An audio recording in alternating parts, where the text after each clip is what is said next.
Our next interview is Gordon Hollis of Golden Legend Books. And Gordon, I'm going to start you off with the same question I start everybody off with. Tell us a little bit about your background, family, schools, where you grew up, etc. Sure. I'm probably the only antiquarian bookseller from the state of Nebraska. I grew up in Omaha, Nebraska. I went to high school there. Afterwards, I was in the United States Air Force in the 60s before Vietnam got hot. When I got out, my mom had returned to New York City, where she was from. And so I worked for a publishing company called Plenum, which I think is still in business. I know Plenum well. They had a project to do facsimile of every incunable, and I didn't know what it was, but I took a look at an astronomy book, 15th century astronomy book, and I said, I want the whole thing. And I tried to buy the entire, I didn't have any money. I tried to buy the whole thing. For me, books have always been very symbolic objects. I always aspired to be around great works, thinking some of it would rub off. Didn't. After after the service, I went through college and graduate school in English literature and became a refugee from the PhD programs because they told me at the University of Chicago that I could go ahead for my PhD, learn a little bit of Greek, but don't expect to work. So after my master's degree, I went back. I knocked around for a while trying to find some kind of a career that would reflect my interests. I didn't like big cities, left New York, ended up in Colorado. And I walked into a used book shop one day, and I thought, well, that would be an interesting career. I didn't know anyone who'd ever been in the business. And I bought a couple of first editions. I have them both, one by Allen Ginsberg, the other one by William Burroughs. And the bookseller is a very, very lovely man, had one reference book, Van Allen Bradley. VAB.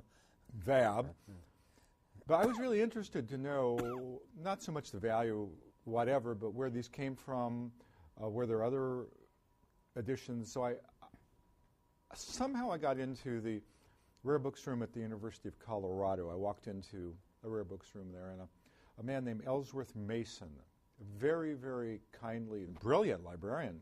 He wrote the definitive work on library architecture, but he was a James Joyce scholar, and he was kind of retiring in Boulder with his new wife. I spent a year with him. I would go in there all the time, and he would say, come here. And he said, this is called the Nuremberg Chronicle. And you look down at the bottom of the pages, and you see A, B, C, D, and he showed me how to collate. Collation formula? And yeah, and he told me about Kelmscott presses, and he bought an absolutely horrifyingly bad collection of Lord Byron first editions from me, which a dealer in Denver foisted on me for not very much money. And it was so awful, the condition, that I'm sure the CUs never recovered from their purchase. The rare book business appealed to me more than the first edition business because I can go on for a while. Just keep going, man. I'll interrupt you when I need to. Okay. The rare book business was lively in first editions, but the real great unknown and the real action is in antiquarian books, as you know.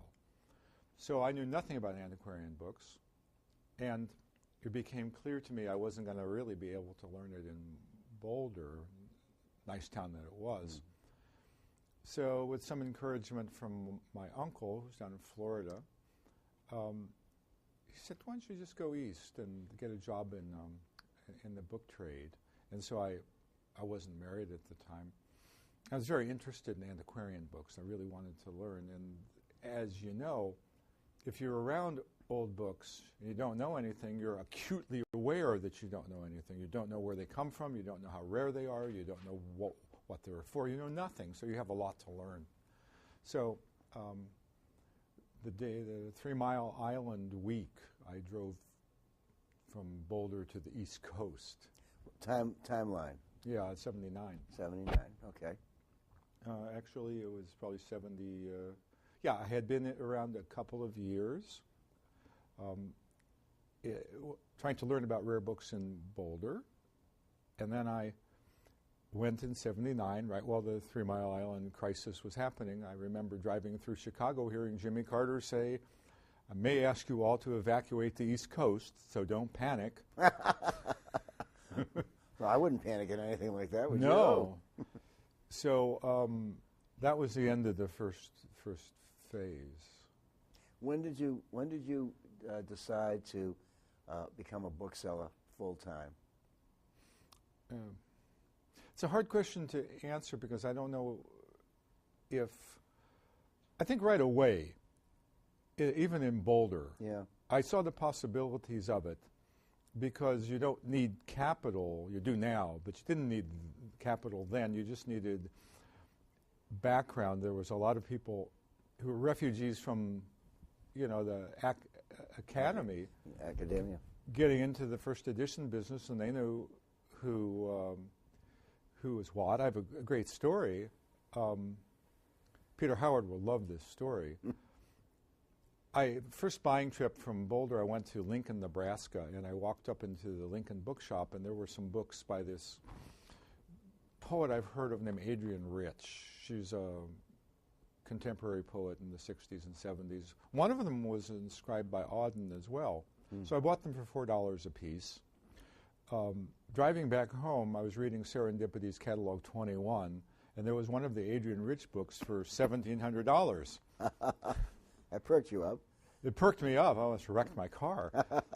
I sold the book to Peter Howard immediately, and at that moment I understood how the business worked, that the material was available, that your background, your education, whether it would be in American history or the history of, an interest in birds or duck decoys, or in my case in modern literature, was part of your assets. And I said, I'm a bookseller. And I've never looked back. I've never turned back. Well, what are your specialties? Well, I grew up with a generation of booksellers who started off with 25-cent books. You've heard the term, I think it's a Larry Moskowitz term, 25-cent books. Yeah. That's that's where we all started out. And I always had a great interest in modern first editions, but one day I just snapped off. I was just bored. It was so boring. A lot of it around. A lot of it around. It's just a dust jacket. There's nothing to learn. Yeah. So I had a very convoluted background, but a few years later I got interested in the history of dancing, and I'm really probably better at that than anything else. And now that 25 years I've been working with it, I've probably seen a majority of Western books on dance. I'm sure you have. Yeah, it's experiential. When you started in the trade, were there any booksellers that you could think of that were particularly helpful, that mentored you or gave you some good advice, pointed you in the right direction, so to speak? Yeah. Larry Moskowitz was very, very helpful to me, as I mentioned, at the very beginning within the first edition field. A few years later, when I worked in Philadelphia, the whole community was great, in particular Norman Kane, who more than anyone else was just great. I went down there to work in an auction house, and the head of the auction house, the department, Joe Malloy, passed away a week after I got there, and they left me with the department. Wow. Well, the funny story. The next day after the funeral, I went back, and John Freeman called me in and said, "Hollis, you know about rare books." I didn't know anything. And he says, and I said, huh? He said, Joe Malloy had been promising the Carpenter's Hall Library an appraisal for 14 years. They just called, and said they're going to sue if you don't start. So go down and do it. Carpenter's Hall is the oldest architectural library in the United States, and it had never been appraised. And I walked in there, and I just had a stroke because I didn't know any of the books. Asher Benjamin on back, Napoleon's Egypt. There was pamphlets on husbandry, carpentry. There was all sorts of stuff, which you probably know. So I cried help, and Norman came to my aid, introduced me to all of the people in town, from Wilman Spawn, American Philosophical Society, Ed Wolfe, to Hal Heaney, and to William Allen, to David Shefchek, who was working there, to, it could go on and on and on, Don Cresswell. And the Philadelphia community helped me a great deal, but in particular Norman. I'm very fond of him. Talk a little bit about the Internet, Gordon. How the advent of the Internet has affected your business. How was your transition from non-computer to computer? Give us a little background on that. I've written on this. You may have, but now you're going to be seen saying it. Yeah, well, it totally destroyed the middle market. It made the bookseller into either an expert or he went out of business, because there's no point in selling a book, offering a book where 20 copies exist on the line. So you do things that are not on the web. So it makes you an instant expert. If you're going to keep up with the field, you have to look and see what's not available. So a big part of it was that the marketplace for selling changed. I don't sell much on the internet because I'm really very specialized. I sell mostly through my regular contacts and the new ones I make, who are dance librarians, dance historians, whatever they like. You know, they're interested in the ballet russe or one aspect or the other. Got collectors from Japan. So I email them, and that's been useful, but that's no faster than the fax. It's a little bit easier. The other big area of change via the internet is the ability to do research. Has been unbelievably helpful. Yeah. Google this or Google that. Well, yeah, for starters, but if you want to know how many copies of a book is available, go to OCLC. If you want to do research, you go to the Society of Dance History Scholars website. If you have a strange name like Theodore Kozloff in the back, you'd have to rummage through your reference library, go to UCLA. It's very time intensive, as you know, in your field. Here now you just keep Googling it it's changed immensely. Do you buy much on the internet?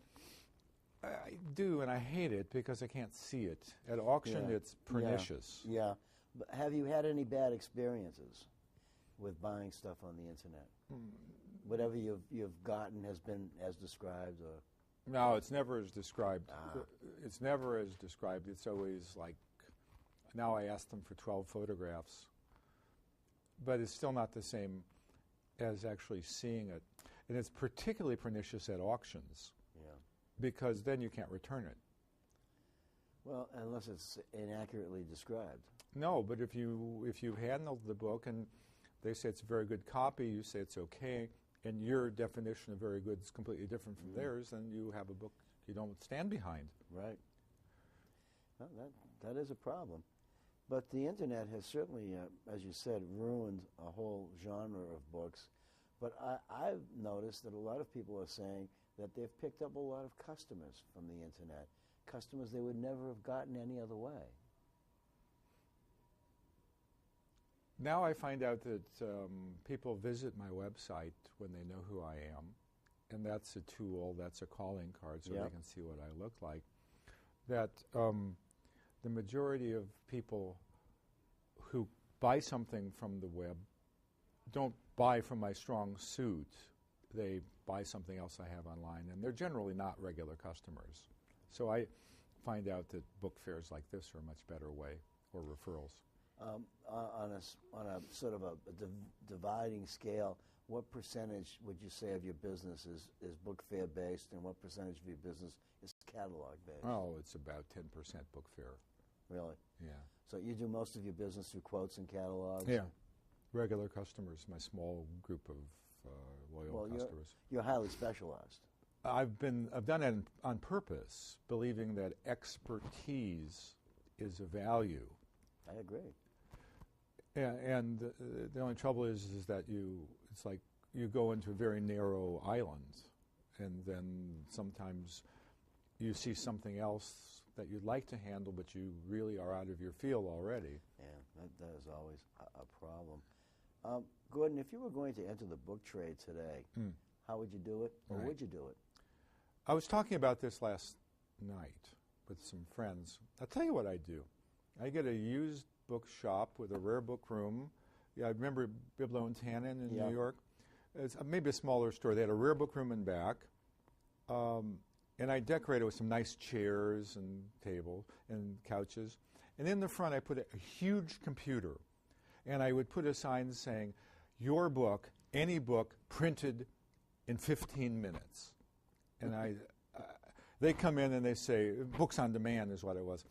They say, "Oh, my mother had a book on cooking, Norma Bombreck or something." I said, "I'll have it for you nicely bound in 15 minutes. Go look around. Go into the rare book room." That's exactly what I do. Did it work? In my fantasies, it worked. What about in the reality? It's not there yet. Yeah, it's not there yet. Bookseller's job has never been to be a boutique expert. Yeah. We're writers if we do that, or we're scholars. That's cool. We're historians. But a bookseller's job is to make his books accessible to the public. And until we find a way to compete with the internet or Google Books, we won't survive.